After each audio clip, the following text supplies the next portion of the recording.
بسم اللہ الرحمن الرحیم الحمد للہ رب العالمین والصلاة والسلام علی سید المرسلین وخاتم النبیین محمد وآلہ واصحابہ اجمعین اما بعد۔ میرے لیے بڑی خوشی کی بات ہے، میرے لیے بڑی سعادت کی بات ہے، 30 سال کے بعد 30 سال سے سوچ رہے تھے کہ ہم پر آئیں، اور آج یہاں آنے کی سعادت نصیب ہوئی۔ جناب مولانا عبید اللہ ابو بکر ندوی صاحب دامت برکاتہم، یہ میرے کلاس کے ساتھی ہیں۔ یہ اپنے طالب علم کے زمانے میں ہمارے ساتھیوں میں بہت زیادہ جذبات رکھنے والے، انقلابی کام کے ارادے رکھنے والے ساتھیوں میں سمجھتے تھے۔ بہت دیر سے دیکھ رہا ہوں کہ جو طلبہ پڑھنے کے زمانے میں ارادے اونچے رکھتے ہیں، اللہ تعالیٰ ان کا ساتھ دے دیتے ہیں اور اللہ تعالیٰ ان سے بڑا کام لے لیتے ہیں۔ اور جو طلبہ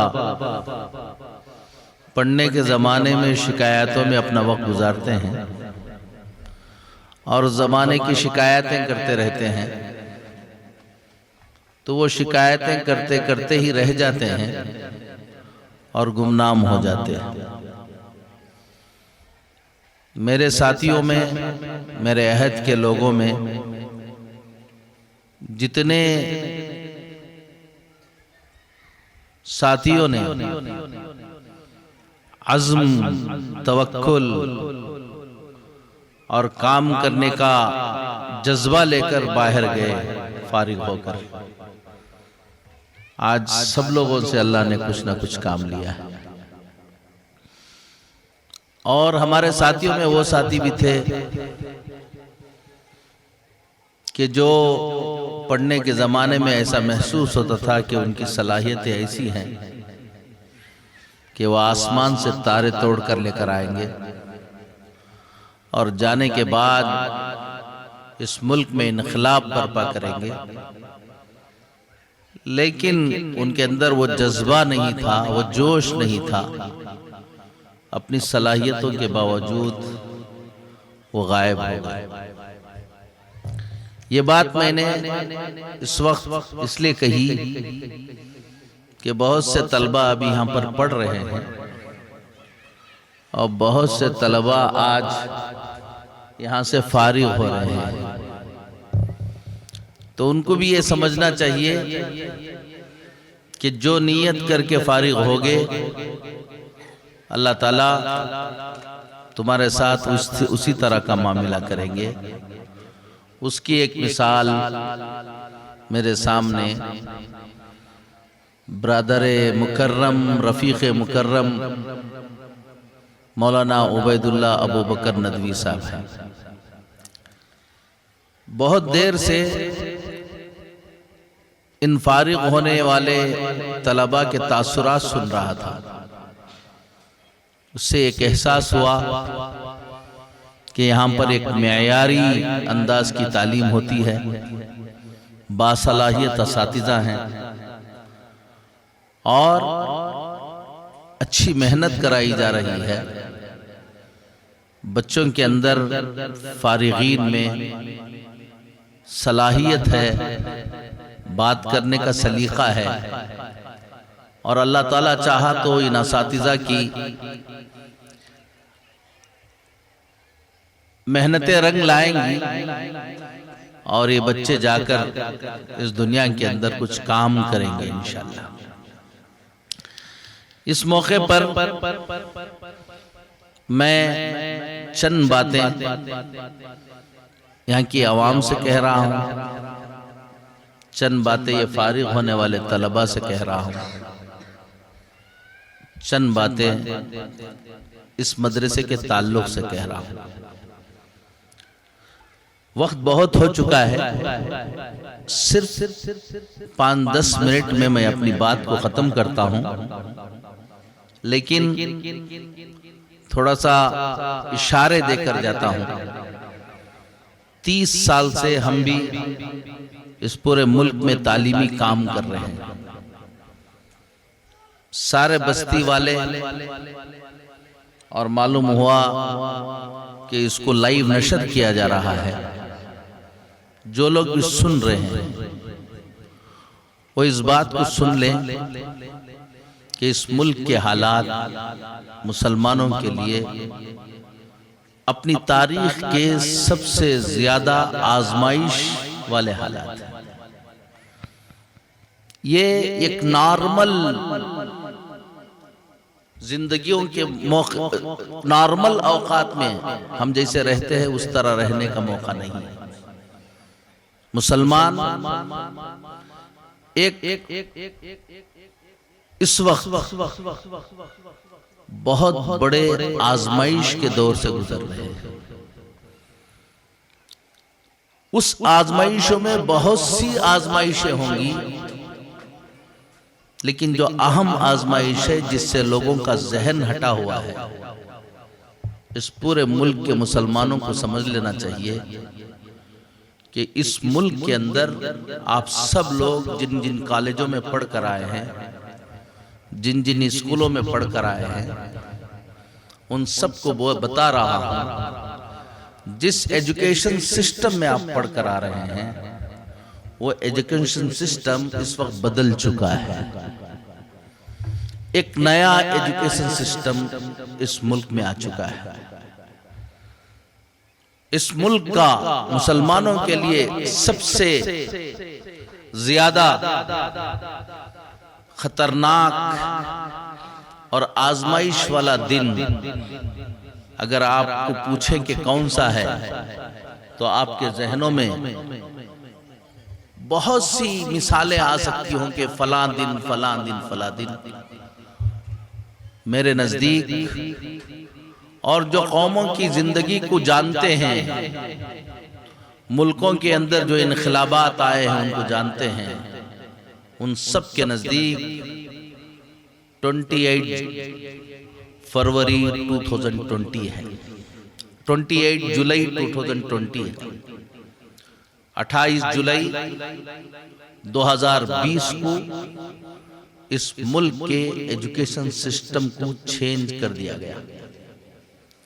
مختصر اس کو سن لو، ہماری اس موضوع پر 3 گھنٹے تک کی باتیں چلی ہیں، مختصر سے 3 منٹ میں بات سمجھ لو کہ اس وقت جو ایجوکیشن سسٹم آیا ہے، اب تک آپ جو پڑھ کر آ رہے تھے وہ ایک سیکولر ایجوکیشن سسٹم میں پڑھ کر آ رہے تھے، لیکن آپ کی اولاد اس وقت جس سسٹم میں پڑھنے جا رہی ہے وہ سیکولر ایجوکیشن سسٹم نہیں ہے۔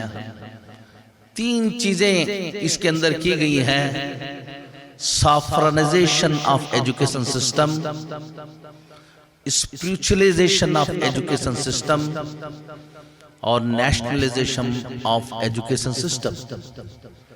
یہ 3 لفظ ہیں، اس پورے ایجوکیشن سسٹم کو آپ کو بتا رہا ہے۔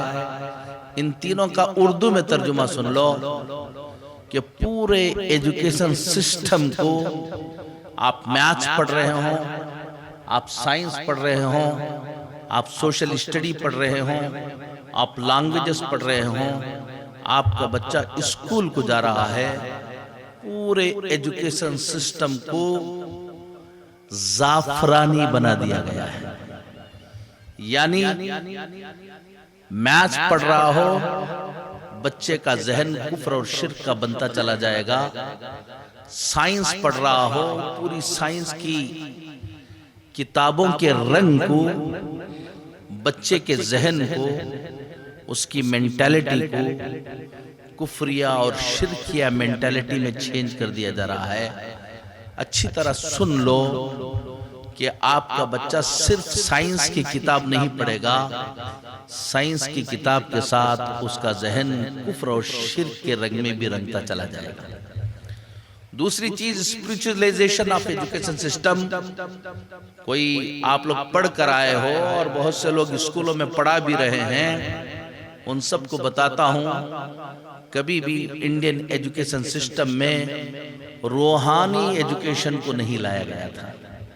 اس وقت یہ کہا گیا کہ صرف تعلیم سے بچے نہیں بنیں گے، بلکہ بچوں کے روحانی سسٹم کو بھی ڈیولپ کرنا ضروری ہے، ان کی روحانیت کو بھی ڈیولپ کرنا ضروری ہے۔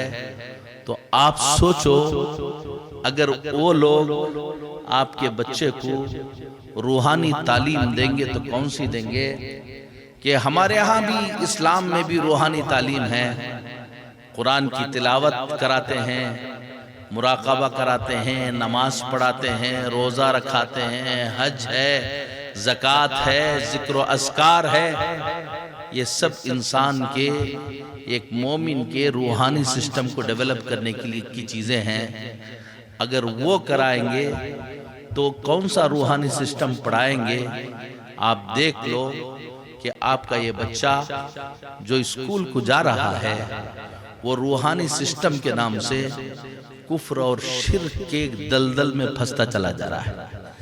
تیسری چیز ایک خطرناک بات ہے، نیشنلائزیشن آف ایجوکیشن سسٹم، جس کا رنگ زعفرانی ہوگا، جس کا نام ہندوتوا اسپریچولائزیشن میں رنگا ہوگا، وہ انڈین ہوگا۔ جو اس رنگ میں نہیں رہے گا وہ انڈین نہیں رہے گا۔ یہ تصور لایا جا رہا ہے۔ آپ کہیں گے کہ حضرت پھر اس سے کیا ہو جائے گا؟ آپ دوسری بات سمجھ لو، ساری بستی والوں سے کہہ رہا ہوں، سارے ہندوستان والوں سے کہہ رہا ہوں، اس سے کیا ہوگا؟ دنیا میں سماجی تعلیم کے ماہرین، سوشل اسٹڈی کے ماہرین کا کہنا ہے، اور کہنا کیا ہے، اسلام کا بھی کہنا ہے، ایک نسل کو بننے یا ایک نسل کو بگڑنے میں صرف 15 سال کی ضرورت ہے، 15 سے 18 سال کی ضرورت ہے۔ 15 اور 18 سال کے اندر ایک نسل چینج ہو جاتی ہے، ایک جنریشن چینج ہو جاتا ہے۔ کیسے؟ آج جو بچہ پیدا ہوا 15 سال کے بعد وہ بالغ ہو جاتا ہے، وہ اپنے معاملات کا خود اس کو اختیار مل جاتا ہے، 18 سال میں ووٹ دینے کا حق رکھتا ہے۔ تو ایک جنریشن بننے میں 15 سے 18 سال لگتے ہیں۔ ماہرین نے کہا ہے کسی بھی قوم کو بنانے کے لیے اور کسی بھی قوم کو بگاڑنے کے لیے 15 اور 18 سال کافی ہیں، کہ اگر سسٹمیٹک وے میں ایک قوم کے بچوں کو 15 اور 18 سال اس کی ذہن سازی کر دو گے تو نیکسٹ جو جنریشن آئے گا، جس طرح کی ذہن سازی کیے ہوگے اس طرح کا معاشرہ تمہیں نظر آئے گا۔ 2 مثالیں فارغ ہونے والے طلباء سے بھی کہتا ہوں، یہاں کے علماء سے بھی کہتا ہوں، اور بستی والوں سے کہتا ہوں۔ 2 مثالیں حضرت، یہ سب ڈرانے سے کچھ نہیں ہوگا۔ ابھی حضرت مولانا علی میاں صاحب رحمۃ اللہ علیہ کا نام لیا گیا۔ حضرت مولانا علی میاں صاحب ہمارے استاد تھے، ہمارے شیخ تھے، مولانا عبید اللہ صاحب کے شیخ تھے، ان کے استاد تھے، یہاں بہت سے اساتذہ مولانا الیاس صاحب کے استاد تھے۔ وہ کہا کرتے تھے اس وقت کہ اس ملک کو اسپین بنا دینے کی پلان بنا دیا گیا ہے، کوشش کر دی گئی ہے۔ آج سے 30 سال پہلے، آج سے 50 سال پہلے سے حضرت مولانا علی میاں صاحب کہتے تھے۔ ہم بہت چاہتے تھے حضرت مولانا علی میاں صاحب کو، اس کے باوجود دل میں یہ بات آتی تھی کہ حضرت ہمارے اندر جوش دلانے کے لیے اس طرح سے ڈرا رہے ہیں، ہوگا کچھ نہیں ایسا۔ 20 کروڑ مسلمان ہیں، ہندوستان کیسے ایسے ہو جائے گا؟ ہم لوگوں کو احساس نہیں ہوتا تھا کہتے تھے کہ شاید جذبہ دلانے کے لیے یہ سب جوش دلانے کے لیے کہہ رہیں گے، ہونے کا کچھ نہیں ہے، لیکن آج بنا دینے کا پلان کر دیا گیا نہیں، ابھی تو بنانے کا عمل شروع ہو چکا ہے، اسی کا ایجوکیشن سسٹم۔ آپ ترکی کو دیکھ لیجئے، ترکی میں 600 سال اسلامی حکومت رہی، 95% مسلمان تھے۔ آپ سوچو کہ 95% مسلمان، 600 سال خلافت عثمانیہ، اتنی بڑی حکومت، اس وقت 35 کنٹریز ملا کر ایک حکومت تھی، کتنی بڑی حکومت ہوگی۔ اگر کوئی کہتا کہ ایک دن ترکی کے اندر سارے مساجد کو بند کر دیا جائے گا، سارے مدارس کو تالا لگا دیا جائے گا، کون یقین کر سکتا تھا؟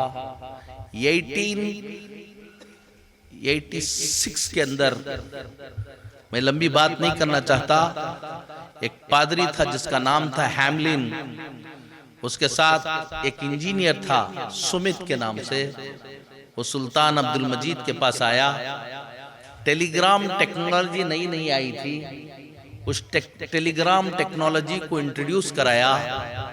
سلطان عبدالمجید کو حیرانی ہوئی کہ منٹوں کے اندر ہزاروں میل دور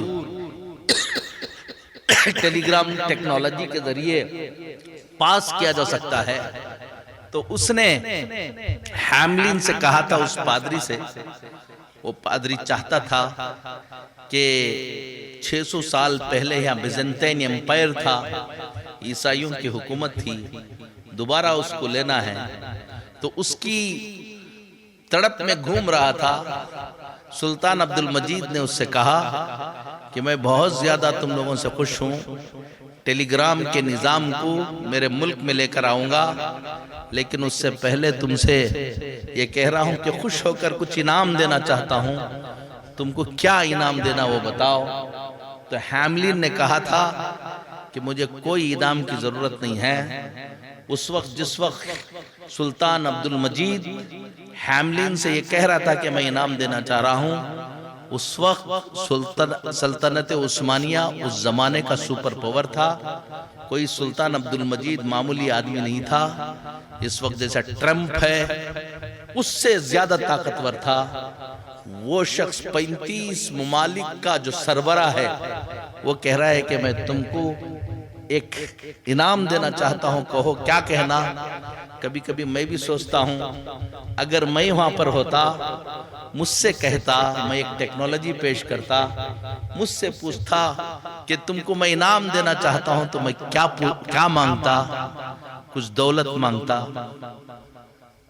کوئی بنگلہ مانگتا، یا سیاست میں کوئی وزارت مانگتا، کوئی عہدہ مانگ لیتا۔ آپ بھی بیٹھ کر دل پر ہاتھ رکھ کر سوچو کہ آپ کو پوچھا جاتا تو آپ کیا مانگتے؟ اس پادری نے کہا کہ مجھے کچھ نہیں چاہیے، میں ایک فقیر ہوں، مجھے صرف آپ یہ اجازت دے دیجئے کہ سلطنت عثمانیہ کے اندر عیسائیوں کو اسکول کھولنے کی اجازت نہیں ہے، مجھے صرف ایک اسکول کھولنے کی اجازت دے دیجئے۔ اس نے کہا کہ اتنی بات ہے، اسی مجلس کے اندر عیسائیوں کو اسکول کھولنے کی اجازت دی۔ اجازت دینے کے بعد وہ ہیملن بہت فقیر قسم کا آدمی تھا، کوئی پیسے اس کے پاس نہیں تھے، اس کے پاس پروانہ مل گیا تھا۔ اب اسکول بنانا ہے، زمین خریدنا ہے، تو کہاں سے بنائے گا، کس طرح سے بنائے گا؟ اسی زمانے میں امریکہ میں ایک شخص تھا جس کا نام تھا رابرٹ، وہ نیا عیسائی بنا ہوا تھا، یہ بلینر تھا، وہ عیسائیت کی تبلیغ کرتے ہوئے امریکہ میں گھوم رہا تھا۔ آپ کو بتاتا ہوں ہیملن نے اس رابرٹ کو خط لکھا، ہم نے وہ خط بہت محنت سے نکالا لائبریری سے، وہ خط لکھا، اس نے کہا، اس کا ترجمہ آپ کو بتا رہا ہوں، مفہوم بتا رہا ہوں، اس نے لکھا کہ سلطان محمد فاتح نے رومالی حصار فورٹریس بنا کر ایک قلعہ بنایا تھا سلطان محمد فاتح نے سمندر کے کنارے، جس کی وجہ سے قسطنطنیہ فتح ہو گیا تھا۔ کہا کہ سلطان محمد فاتح نے رومالی حصار فورٹریس بنا کر بیزنطین ایمپائر کو، ترکی کو فتح کر لیا تھا۔ رابرٹ، آج وقت آ گیا ہے کہ ہم ایک اسکول بنا کر یہاں سے اسلامی حکومت کو ختم کر دیں۔ تم ابھی ہم کو کیا مل گیا ہے؟ پروانہ مل گیا ہے، آپ اس میں مدد کرو۔ تو اس رابرٹ نے اپنی پوری دولت کو ترکی بھیجا۔ یہاں سے اٹھ کر جانے کے بعد گوگل کر لینا رابرٹ اسکول، رابرٹ کالج کے نام سے، اسی رومالی حصار فورٹریس کے بغل میں زمین خریدی گئی اور وہیں اسکول بنائی گئی۔ آج بھی وہ اسکول ہے۔ جب وہ اسکول شروع کی گئی تو یورپ کے بہترین اساتذہ کو لایا گیا، ہائی اسٹینڈرڈ ایجوکیشن سسٹم کو لایا گیا۔ اس زمانے میں وہاں کے مدارس کا سسٹم پرانا ہو چکا تھا، اسکولوں کا سسٹم پرانا ہو چکا تھا، اور جیسے رابرٹ نے اس اسکول کو قائم کیا، ہیملن نے اس اسکول کو قائم کیا، تو بچے بڑی باصلاحیت نکلنے لگے۔ مسلمانوں نے مطالبہ کیا ہم کو بھی ہمارے بچوں کو اس میں داخلہ کرنے کی کیا دے دیں، اجازت دے دیں۔ تو سلطان عبدالمجید نے اجازت دی، تو بچے، مسلمانوں کی بھی بچے اس میں داخل ہوئے، علماء کے بچے داخل ہوئے، دینداروں کے بچے داخل ہوئے، یہ سمجھ کر کے ہمارے بچے اچھی انگریزی سیکھیں گے، ڈاکٹر بنیں گے، انجینئر بنیں گے۔ لیکن ان علماء کو، ان بزرگوں کو، یہ دیندار طبقے کو یہ نہیں معلوم نہیں تھا کہ اسکول کے اندر صرف پڑھایا نہیں جا رہا ہے، بلکہ اس نسل کا، وہ بچوں کے ذہن کو بھی، ان کی مینٹالٹی کو بھی تبدیل کیا جا رہا ہے۔ رابرٹ اسکول کے اندر ہائی لیول ایجوکیشن سسٹم کے ساتھ یہ ذہن بچوں کا بنایا جا رہا تھا کہ اگر تم اسلام اسلام بولتے رہو گے، دین دین بولتے رہو گے، تو بیکورڈ ہو جاؤ گے۔ اگر تم کو تقلید کرنا ہے تو یورپ کی تقلید کرنا ہے، مذہب سے آزاد ہو کر۔ بچے کا ذہن بنتا چلا گیا۔ جیسے میں نے کہا کہ 15 سال میں ایک نسل تیار ہو جاتی ہے۔ پہلی نسل تیار ہوئی، دوسری نسل تیار ہوئی، تیسری نسل تیار ہوئی۔ اس آنے والی نسل نے، جیسے ابھی یہ فارغین نکل رہے ہیں، ایسے رابرٹ اسکول کی برانچز بڑھتی چلی گئیں، گرلز کی برانچز بن گئیں، بوائز کی برانچز بن گئیں، ہزاروں کی تعداد میں بچے نکلنے لگے، اور ان بچوں نے سب نے مل کر ایک تنظیم بنائی جس کا نام رکھا حرکت الشباب الترکی، ینگ ترک موومنٹ کے نام سے۔ اور انہوں نے یہ کیا کہ ملک کی جو ایجوکیشن سسٹم ہے وہ فرسودہ ہو چکا ہے، اس لیے ساری اسکولوں کے اندر رابرٹ ایجوکیشن سسٹم کو لایا جائے۔ سلطان عبدالمجید نے اس کی بھی اجازت دے دی۔ کوالٹی کے نام سے ساری اسکولوں کے اندر رابرٹ ایجوکیشن سسٹم کو اڈاپٹ کر لیا گیا۔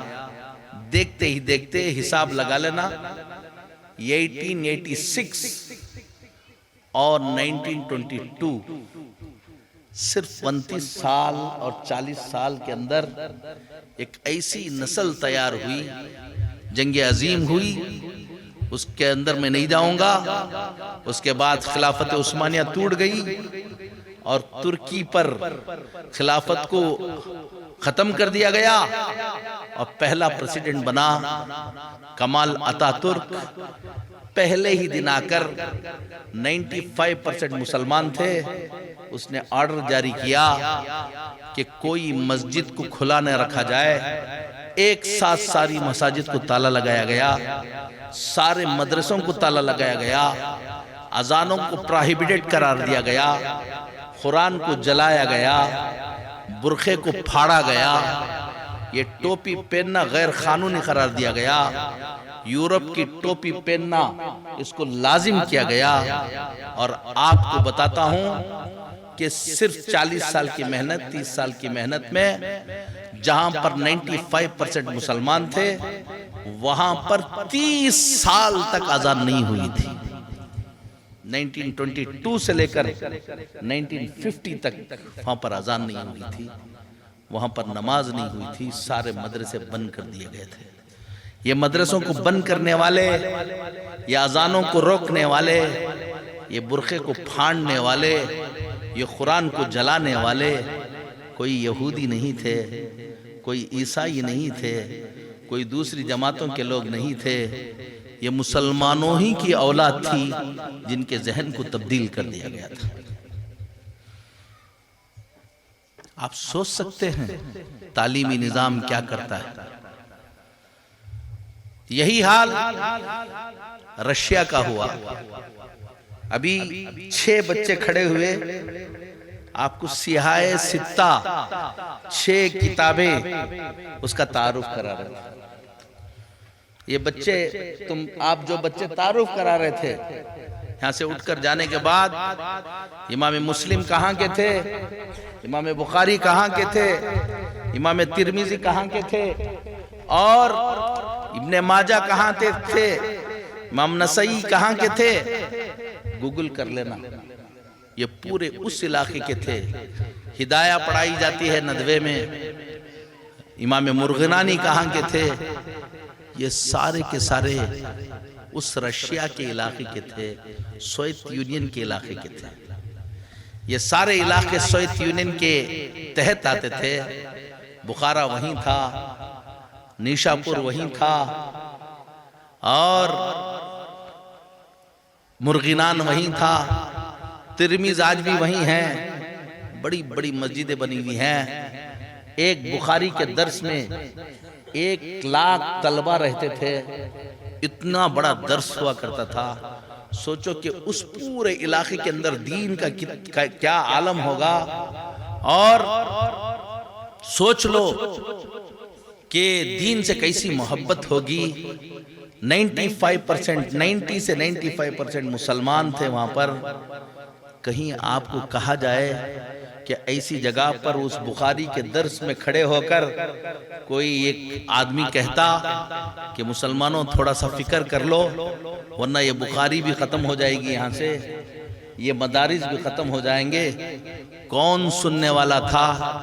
آپ مولانا علی میاں صاحب رحمت اللہ علیہ کی کتاب ہے اسلامی دنیا میں اسلامیت اور مغربیت کی کشمکش. سارے فارغین سے کہتا ہوں کہ تمہارے لیے ضروری ہے 2 کتابیں پڑھنا.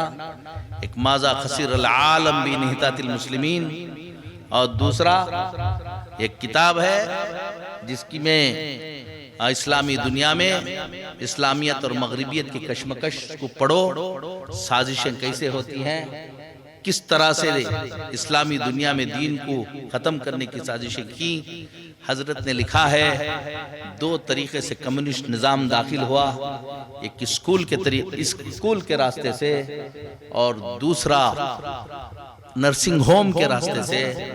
اس زمانے میں جو ہاسپٹلز کا یہ سسٹم تھا وہ نہیں تھا، نرسنگ ہومز کا سسٹم نہیں تھا. وہ جو عورتوں کی ڈیلیوریز ہوتی تھیں، جچکیاں ہوتی تھیں، وہ گھروں میں ہوتی تھیں. تو ایک نیا نظام لایا گیا کہ نرسنگ ہوم کے اندر کیا ہے ڈیلیوری ہوگی. تو لوگ متاثر ہوئے، داخل ہو گئے اس میں. علماء نے اس کا خیال نہیں کیا کہ کون سی اسکولز قائم ہو رہی ہیں، کون سے نرسنگ ہوم قائم کر رہے ہیں، ان کے ارادے کیا ہیں. اپنے دنیا میں مگن رہے. دیکھتے ہی دیکھتے نسلیں تبدیل ہو گئیں، اور وہ عالم آیا کہ پورے رشیا کے اندر کمیونسٹ نظام قائم ہوا. 70 سال تک پورے رشیا کے اندر اور سوویت یونین کے اندر اذان نہیں ہوئی تھی. وہ بخارا میں بھی نہیں ہوئی تھی، وہ سمرقند میں بھی نہیں ہوئی تھی، وہ نیشاپور میں بھی نہیں ہوئی تھی. کیا ہو گیا؟ یہ اذانوں کو بند کرنے والے کوئی اور نہیں تھے، یہ مسلمانوں ہی کی اولاد تھی، یہ مسلمانوں ہی کی نسلیں تھیں جن کے ذہن کو اسکولوں کے ذریعے تبدیل کر دیا گیا. سن لو، ابھی میں آپ کو بتاتا ہوں.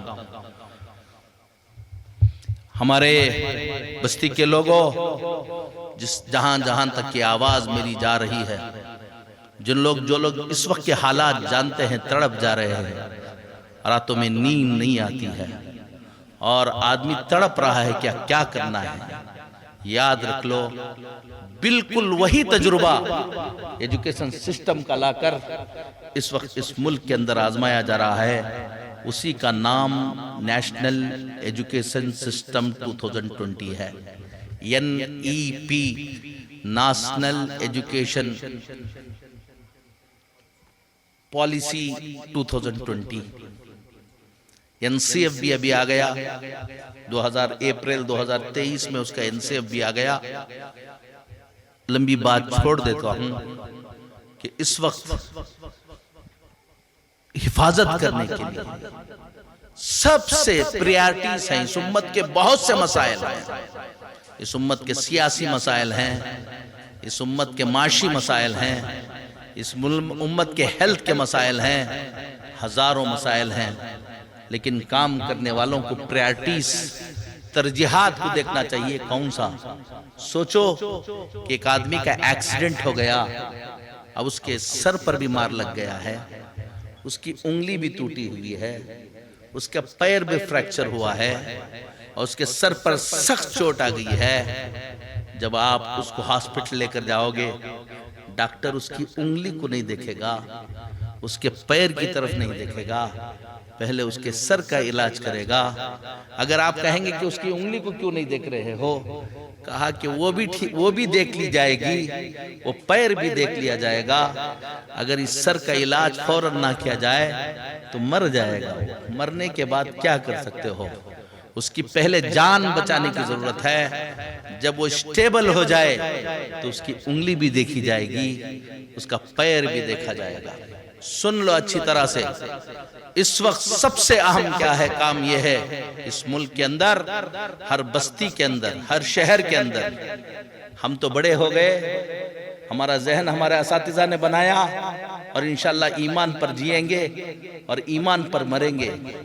فکر کرو اپنے ان معصوموں کی، ان بچوں کی جو اس دور میں پیدا ہوئے ہیں اور اس تعلیمی سسٹم کے اندر جائیں گے، پڑھیں گے، غفلت میں رہو گے، اپنے گھر میں رہو گے اور اپنے کاروبار میں رہو گے. دیکھتے ہی دیکھتے معلوم ہوگا کہ تمہارا گھر لٹ چکا ہوگا، تمہارے بچے ایمان سے نکل چکے ہوں گے. یہ جو اخباروں میں دیکھ رہے ہو، یہ جو تم ویڈیوز میں دیکھ رہے ہو، واٹس ایپ پہ نیوز آتا ہے کہ فلاں بچی مرتد ہو گئی، فلاں لڑکی مذہب چھوڑ گئی، تو آپ کو میں بتا رہا ہوں یہ بارش ہونے سے پہلے کی رمجھم جھڑی ہے. یہ رمجھم بارش ہے، تھوڑے خطرے ہیں، ابھی شروع نہیں ہوئی ہے. جب یہ ایجوکیشن سسٹم آئے گا، ہزاروں بچے جا رہے ہیں، میں آپ کو ویڈیوز دکھاؤں گا تو آج جا کر کھانا کھانا آپ کو کھانا اچھا نہیں لگے گا اور آپ سو نہیں پائیں گے. اس وقت ہمارے کروڑوں بچے، اس وقت کی بات بتا رہا ہوں، ہمارے کروڑوں بچے اسکول کو جا کر شرک سیکھنا شروع کر چکے ہیں، کفر سیکھنا شروع کر چکے ہیں. اس کا حل کیا ہے؟ اس کا حل بھی وہی ہے جو ترکی والوں نے کیا. وہ حل بتا کر ان بچوں کو چند وعدے کر کے، چند باتیں کر کے میں جاتا ہوں، چاہتا تھا کہ ہمارا یہاں آنا ہمارے لیے ذخیرہ آخرت بنے، اور ہو سکتا ہے کہ یہ بچے ان باتوں کو لے اور جا کر فارغ نہیں ہوئے ہیں. آج تم فارغ نہیں ہوئے ہو، آج سے کام تمہارا شروع ہوا ہے، تم کام کے لیے تیار ہوئے ہو. تم کو سکون نہیں نصیب ہوگا، تم کو چین نصیب نہیں ہوگا، تمہاری پیٹھ سکون کے لیے نہیں لگے گی. قبر ہی میں جا کر ہم کو سونا ہے آرام کی نیند. یہ طے کرنا ہے کہ موت تک محمد رسول اللہ صلی اللہ علیہ وسلم کے دین کو زندہ کرنے کے لیے اپنی زندگی ہم لگائیں گے. یہ پڑھنے سے کیا ملے گا؟ کون سا جاب ملے گا؟ کون سا کھانا ملے گا؟ کون سی سیلری ملے گی؟ جو لوگ سیلریوں کے چکر میں رہتے ہیں، جو جاب کی چکر میں رہتے ہیں، جو کچھ کمانے کی چکر میں رہتے ہیں، جس کو ہو جان و دل عزیز اس کی گلی میں جائے کیوں؟ یہ وقت وہ سیلریوں کا نہیں ہے، صحابہ جیسی قربانی دینا ہے، پیٹ پر پتھر بننا ہے، محمد رسول اللہ صلی اللہ علیہ وسلم کے دین کی حفاظت کرنا ہے۔ ترکی میں جب پورا بند کر دیا گیا، یاد رکھ لو نوجوانوں، بہت اہم بات بتا رہا ہوں، راستہ نہ بھٹک جانا، راستے کو چھوڑ نہ دینا، ان حالات سے کبھی مایوس بھی نہ ہونا، ان حالات سے ڈر بھی نہ جانا، ان حالات کا مقابلہ تم کرو گے۔ وہ چاہتے ہیں کہ اس ملک کے ذرے ذرے کو کفر کے رنگ میں رکھ دے، اور تم چاہو تو انشاءاللہ اس ملک کا ذرہ ذرہ توحید کے نور سے منور بھی ہوگا انشاءاللہ۔ ہم ایک عزم کے ساتھ لینا، جذبات میں کام نہیں کرو، پہاڑ جیسے جذبات رکھو، لیکن بہت زیادہ نبی جیسا ہوش لے کر آؤ، صحابہ جیسا ہوش لے کر آؤ۔ وہاں پر جب ترکی کے اندر یہ حالات ہوئے، سوچو کہ پوری ترکی کے سارے مساجد کو ایک ساتھ تالا لگا دیا گیا ہو، برقعے پھاڑے گئے ہوں، سب کے سامنے قرآن جلایا جا رہا ہو، جو دین کا کام کرنے والے ہیں ان کی حالت کیا ہوگی؟ جب ایسے حالات آتے ہیں، تین طرح کے لوگ پیدا ہوتے ہیں، بلکہ دو طرح کے لوگ پیدا ہوتے ہیں، یہ دونوں ہمارے لیے مصیبت ہیں۔ ایک وہ ہے کہ جو جوش میں آ جاتے ہیں، جو جذبات میں آ جاتے ہیں، اور یہ کہتے ہیں کہ اس کے بعد جی کر کیا فائدہ، وہ ٹکرانے والا راستہ اختیار کر لیتے ہیں، وہ پلاننگ یہ کرتے ہیں جس سے ٹکرا جانا، یہ مایوسی کے ساتھ ہوتا ہے۔ ترکی میں بھی یہی ہوا کہ ایک بڑی تعداد اٹھی اور آنے والی طاقتوں سے ٹکرانے کی ہمت کی، تو یاد رکھ لو جو جذبات میں نئی طاقتیں اٹھتی ہیں، ایک ہاتھی ابھی یہاں آ جائے، ایک شیر یہاں پر آ جائے، تو اس سے بچنے، پھر اس کو کنٹرول کرنے کا طریقہ یہ نہیں ہے کہ آستین چڑھا کر پاگل ہاتھی کے سامنے آ جاؤ، بلکہ پلان کرو کہ اس ہاتھی کو جنگل میں کیسے بھیجا جائے۔ تو وہاں پر ٹکرانے کی کوشش کیے تو پیس کر رکھ دیا گیا، پوری بستیوں کو قبرستان میں تبدیل کر دیا گیا، چند دنوں کے اندر ٹکرانے والے ختم ہو گئے۔ دوسرا مایوسی کے طور پر ایک دوسرا طبقہ تیار ہوتا ہے، وہ اپنے آپ کو سیلنڈر کر دیتا ہے، کہتا ہے کہ بھئی لڑائی کیوں، جھگڑا کیوں، جو وہ کہہ رہے ہیں وہ کر لو، وہ پوجا بولتے ہیں وہ کر لو، وہ یہ کرتے کر لو، ایمان دل میں رکھ لو، باہر اوپر کیا ہو جاؤ۔ تو ایک بڑی تعداد سیلنڈر کر گئی، مرتد ہو گئی، اور مرتد نہیں تو جاتا، وہ اسلام سے دور ہو گئی، سیلنڈر کر گئی اپنے کاروبار کی چکر میں، اپنے اس کی چکر میں۔ سارے ملکوں میں یہی ہوتا ہے، لیکن بہت تیزی کے ساتھ دین دوبارہ ترکی میں ایسا واپس آیا، وہاں کے اللہ والوں نے، وہاں پر مجددی سلسلہ اور نقشبندی سلسلے کے بزرگان دین تھے، بدیع الزمان نوروسی۔ میں ہمارے فارغ ہونے والے طلباء کو کہتا ہوں کہ بدیع الزمان نوروسی کو ضرور پڑھنا یہ زمانے میں، سلیمان تہنان ان کو ضرور پڑھنا، یہ اس زمانے کے بزرگان دین ہیں۔ ان لوگوں نے یہ سارے نقشبندی، خالدی اور مجددی سلسلے کے بزرگان دین جمع ہوئے، اور انہوں نے طے کیا کہ بھئی سوچو کہ کیا کرنا ہے۔ سب نے کہا کچھ نہیں ہوا ہے، ہماری غفلت کی وجہ سے ہماری ہی نسل کے ذہن کو تبدیل کر کے آج ان کو اسلام مخالف بنا دیا گیا ہے۔ لڑنے کے بجائے ہم لانگ ٹرم کام کریں گے، اب ان کی جو آنے والی نسل ہے، اس نسل پر ہم خاموشی کے ساتھ ایمان والی محنت، دین والی محنت کریں گے، تو یہ آنے والی نسل پھر ایمان کی طرف آئے گی، انقلاب ہو جائے گا۔ ہوم اسکولز چلائے گئے۔ ہوم اسکولز کسے کہتے تھے کہ دین کی بات کرنے والے کو گرفتار کر لیا جاتا تھا، تو ہر محلے میں، ہر شہر میں کچھ علماء کھڑے ہوتے تھے، اور خفیہ طور پر ایک گھر کے اندر جس کے بارے میں معلوم ہو کہ یہ دیندار آدمی ہے، اس کے گھر میں جاتے تھے. اس کے گھر میں جتنے بچے ہیں اس کو 1 گھنٹہ 2 گھنٹہ پڑھاتے تھے. پھر ان بچوں کو کہتے تھے کہ تمہارے پڑوس کے بچوں کو چاکلیٹ دینے کے نام سے کسی نام سے یہاں پر لے کر آؤ. ان بچوں کو وہاں جمع کر لیتے تھے، خفیہ طور پر ان کو دین پڑھاتے تھے، دین سمجھاتے تھے. پھر دوسرے گھروں میں چلے جاتے تھے. اگر خدا نخواستہ کسی نے بتا دیا تو فوراً گرفتار کر لیا جاتا تھا، جیل میں چلے جاتے تھے. بدیع الزمان نوروسی کتنی مرتبہ گرفتار ہوئے. 3 مرتبہ تو ان کو موت کی سزا دی گئی. ایک مرتبہ ایک کورٹ نے موت کی سزا دی، اوپر کے کورٹ نے ان کو بری کیا. پھر دوسری مرتبہ پھر گرفتار ہوئے، سزا ہوئی، بری کیا. اس طرح سے علماء نے ہوم اسکولز چلائے. کتنے سال؟ 1920 سے لے کر 22 سے لے کر 1950 تک 30 سال. اس 30 سال کے اندر ایک بڑی تعداد، 2 جنریشن 3 جنریشن ان کو مل گئے. ایک بڑی تعداد ایمان کو سمجھنے والی مل گئی. وہاں پر ڈکٹیٹرشپ تھی. اب انہی کے اندر سے ہنگامے ہوئے کہ بھائی الیکشن کرایا جائے.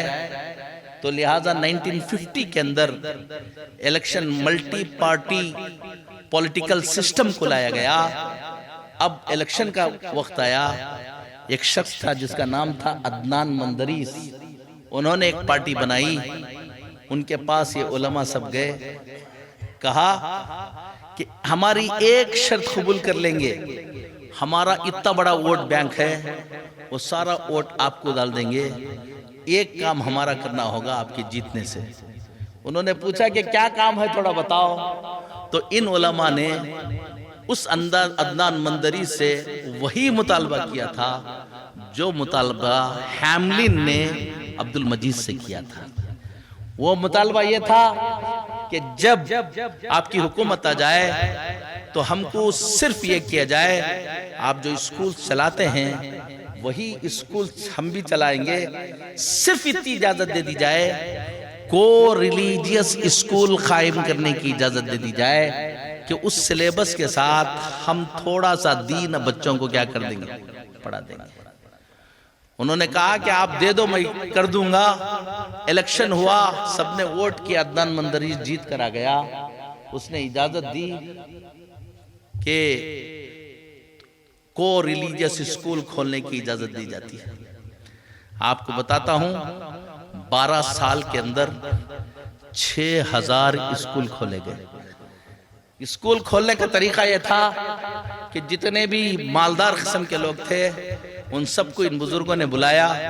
اپنا انویسٹمنٹ ادھر ادھر تم کر رہے ہو، وہ انویسٹمنٹ لا کر اسکول پہ کرو، فیسز لو، اس سے جو منافع آتا ہے وہ منافع تم رکھ لو، اور صرف ہم جو سلیبس دیتے ہیں وہ سلیبس تم پڑھا دو. ایجوکیشن سسٹم کو ہائی لیول کا کر دو. لوگوں نے انویسٹمنٹ کیا. 12 سال کے اندر 6000 اسکول بنائے گئے.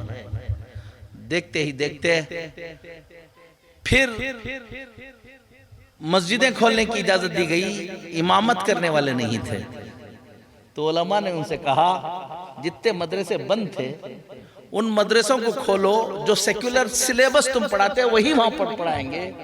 صرف اتنی تعلیم دینے کی اجازت دے دو دین کی جس سے ایک آدمی امامت کر سکے، اتنا ہم تعلیم دے دیں گے. اس نے اجازت دے دی تو وہ سارے مدرسوں کا نام رکھا گیا امام خطیب اسکول، اور آج بھی وہ امام خطیب اسکول کے نام سے ہیں. وہ بھی کھلے اور دھیرے دھیرے پھر نئی نسلیں بننے لگیں. یہ جو طیب اردگان ہیں یہ اسی امام خطیب اسکول کے پڑھے ہوئے. اب دیکھتے ہی دیکھتے ادھر 1950 اور اب دیکھ لینا ادھر 40 سال کے اندر 50 سال کے اندر حالات تبدیل ہوئے اور سیاست پر بھی دین والے آ گئے. اور آپ جانتے ہیں کہ اس وقت ترکی کو اسلامی دنیا کے لوگ یہ ایک امید کی کرن سمجھتے ہیں اور ترکی کا ماحول تبدیل ہونے لگا۔ آخری بات سن لو، ابھی ہمارے ہاں وہ وقت نہیں آیا کہ ہم ہوم اسکول چلائیں، چھپ کر پڑھائیں۔ ابھی بھی وقت باقی ہے، ابھی بھی ٹائم باقی ہے، انشاءاللہ وہ وقت یہاں پر نہیں آئے گا۔ سن لو اچھی طرح، جس بستی کے اندر، جس علاقے کے اندر آنے والی نسلوں کی تعلیم کا نظام کیا جائے گا، وہ شہر، وہ بستی تو ایمان سے منور رہے گی۔ خدا نہ خواستہ جن بستیوں کے اندر، جن شہروں کے اندر علماء، وہاں کے مسلمان، وہاں کے مالدار اس کی فکر نہیں کریں گے، چند دنوں کے بعد وہ دین سے وہ علاقے اجڑ جائیں گے۔ اللہ تعالیٰ کو کوئی اس کا غم نہیں، اللہ تعالیٰ کچھ پرواہ نہیں کرتے۔ جو محنت کرے گا اس کو آباد کریں گے۔ اس موقع پر حالات بہت زیادہ سنگین ہیں۔ میں مبارکبادی دیتا ہوں کہ اس چھوٹی سی بستی کے اندر کنڈلور، ہم لوگ جانے ہیں ضیاء العلوم کی وجہ سے، ہم کنڈلور جانے ہیں ضیاء پبلک اسکول کے نام سے، مولانا عبید اللہ صاحب اور یہاں کے علماء کے نام سے۔ میں سمجھ رہا تھا کہ ایک بہت بڑا کوئی شہر ہوگا، گوگل میں ڈال لے کر آتے آتے دیکھ کر جب اندر داخل ہوا تو معلوم ہوا کہ ایک چھوٹی سی بستی کے اندر کیسا چراغ تم نے جلایا کہ الحمدللہ اس کی ضیاء پورے ملک میں پھیل رہی ہے۔ یہاں کے بستی والے بھی جو ابھی انعامات تقسیم کیے، یہاں کے بستی کا ایک ایک گھر بھی مبارک ہے کہ تمہاری بستی کے اندر یہ کام چل رہا ہے۔ اب میرے یہ بچوں سے کہتا ہوں جو فارغ ہو کر جا رہے ہیں، ذہن سے نکالو کیا کماؤ گے، کیا کھاؤ گے۔ یاد رکھ لینا، میری نصیحت سن لینا، ان مع العسر یسرا، پہلے تنگی آئے گی، پہلے تکلیف ہوگی، تھوڑے دن تکلیف ہوگی۔ اللہ تعالیٰ لچے لفنگوں کو، اللہ تعالیٰ سن لو اچھی طرح سے، اللہ لچے لفنگوں کو، کمینوں کو، باغیوں کو دولت دے دیتا ہے، اللہ کے دین کے کام کرنے والے کو کبھی دنیا میں ضائع نہیں کرتا، اچھی طرح یاد رکھ لو۔ لیکن اللہ تعالیٰ دین کے کام کرنے والوں کو شروع میں آزماتا ضرور ہے۔ ان مع العسر، تھوڑا سا اس وقت اپنے آپ کو جم کے رکھو گے، جس طرح سے پڑھنے میں بڑوں کا مشورہ لیتے رہے، آگے کام کرنے میں بھی اپنے بڑوں کے مشوروں سے جا کر علم کا کام کرو، نسلوں کو بنانے کا کام کرو، اپنی اپنی بستی کی فکر کرو، جس شہر کے ہو اس شہر کی فکر کرو۔ وہاں کے ایک ایک بچے کو کچھ کام نہیں، کوئی یہ نہیں ہے کسی سیاسی اس میں نہ جانا، کوئی عہدہ قبول نہ کرنا۔ تمہارے لیے جو بیڑیاں ہیں یہ عہدے ہیں، تمہارے لیے بیڑیاں جو ہیں یہ دولت ہے۔ سن لو، میں تم کو بتاتا ہوں، 64 اسکول انٹرنیشنل سٹینڈرڈ کے میں چلاتا ہوں، 7 مدرسے چلاتا ہوں، کسی مدرسے کا ممبر بھی نہیں ہوں، کسی اسکول کا ممبر بھی نہیں ہوں، کسی اسکول کا نہ پریسیڈنٹ ہوں نہ یہ ہوں، کچھ بھی نہیں ہوں، لیکن اللہ تعالیٰ 25,000 بچے ہمارے ہاں پڑھ رہے ہیں۔ تو اگر تم قربانی دو گے یہاں سے جانے کے بعد، میں فلاں تنظیم کا صدر بن جانا، میں فلاں اس کا یہ ہو جانا، عہدہ ملے گا تو کام کریں گے، عہدہ نہیں ملے گا تو کہا، یہ ساری چیزوں کو قربان کرو اللہ کے لیے۔ صرف ایک بات ذہن میں رہے، اپنے بڑوں کے مشورے سے جس علاقے میں جا رہے ہو اس علاقے کی آنے والی نسل کے لیے محنت شروع کر دو۔ چھوٹا چھوٹا اپنے اپنے گھر کے قریب تم کام شروع کرو، اپنے محلے میں، جس محلے میں تم جاؤ گے، پورے ہندوستان کے اندر اللہ تعالیٰ نے نظام یہ بنایا ہے، ہر 200 گھر پر اللہ نے ایک مسجد بنوا دی ہے۔ یہ پورے ہندوستان کا معاملہ ہے، کسی قوم کے ساتھ یہ معاملہ نہیں ہے۔ ہر 200 گھر پر ایک مسجد ہے، اور 200 اس وقت 5 لوگوں کی فیملی بنتی ہے، 200 گھر ہیں تو ایک مسجد کے اطراف 1000 کی پاپولیشن ہوتی ہے، اس میں سے 27%، 25 to 27% اسکول گوئنگ ایج کے بچے ہوتے ہیں۔ 270 سے 280 بچے، 250 کہیں 200 کہیں 270 بچے رہتے ہیں جو نرسری سے لے کر 10 تک پڑھنے کی عمر کے رہتے ہیں، کچھ تم کو نہیں کرنا ہے، پورے ہندوستان کا نہیں سوچنا ہے، پورے ملک کا سوچنا نہیں ہے۔ ہم یہاں سے بیٹھ کر جہاں کام نہیں کر سکتے اس کی بحثیں کرتے رہتے ہیں، اور جہاں کام کرنے کا موقع رہتا ہے وہاں سے دور ہو جاتے ہیں۔ یہاں سے بیٹھ کر فلسطین کی باتیں کرتے رہتے ہیں، اور اپنے علاقے کے اندر ارتداد پھیل رہا ہوتا ہے، اس کی فکر نہیں کرتے۔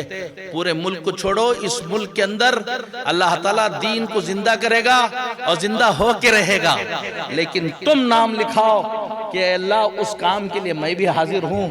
اپنے علاقے کے اس 200 سے 300 بچے، 250 بچے، 200 بچوں کو ٹارگٹ بناؤ اور اس کے اوپر محنت کرنا شروع کرو۔ 5 سال 10 سال محنت کرو، 10 سال میں وہ نسل بھی بن جائے گی۔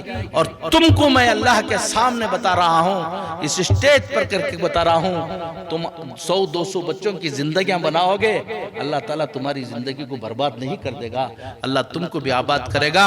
میں یہاں کی بستی والوں کو بھی مبارکباد دیتا ہوں، میرے اساتذہ یہاں پر جو بیٹھے ہیں ان کو بھی مبارکباد دیتا ہوں۔ بہت ہی کوالٹی والی ایجوکیشن آپ نے یہاں پر کی ہے۔ اللہ تعالیٰ آپ کو صحت عطا فرمائے، طاقت عطا فرمائے، ہمت عطا فرمائے۔ اس چیلنج کے دور میں اللہ تعالیٰ ان اداروں کو قبول فرمائے، بستی والوں کو قبول فرمائے۔ آپس میں اتحاد پیدا کرو، دل کو وسیع رکھو، نیگیٹو سوچ ختم کرو، پازیٹیو سوچ لے کر آؤ، کنسٹرکٹیو ورک سوچو، اور ڈسٹرکٹیو ذہن کو دور کرو۔ اللہ تعالیٰ تم سے بہت بڑا کام لے گا۔ بس ان چند باتوں کے ساتھ میں مبارکبادی دیتے ہوئے اپنی بات ختم کرتا ہوں۔ وآخر دعوانا الحمدللہ۔